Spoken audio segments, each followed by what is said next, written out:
بسم اللہ الرحمن الرحیم۔ السلام علیکم ورحمۃ اللہ وبرکاتہ۔ یہ دعا وہ پڑھے جو اللہ کو راضی کرنا چاہتا ہے، یعنی اگر آپ چاہتے ہیں کہ اللہ مجھ سے راضی ہو جائے اور آپ کی زندگی میں آسانیاں پیدا ہوں، آپ کی زندگی جنت بن جائے، تو پھر صرف 11 مرتبہ ہر روز یا باعث یا نور پڑھا کریں۔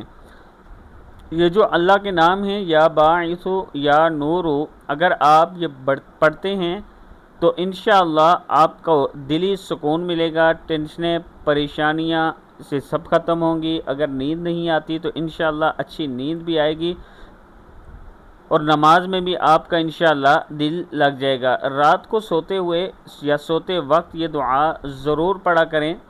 جب سونے لگیں تو اس دعا کا ورد کر کے سویا کریں، 11 مرتبہ کم سے کم پڑھیں، اللہ تعالیٰ کا خاص کرم ہوگا۔ جب اللہ آپ سے راضی ہوگا تو انشاءاللہ یہ تمام بیماریاں آپ کی زندگی سے ختم ہو جائیں گی۔ اللہ تعالیٰ ہم سب کو زندگی میں سکون دے، آمین۔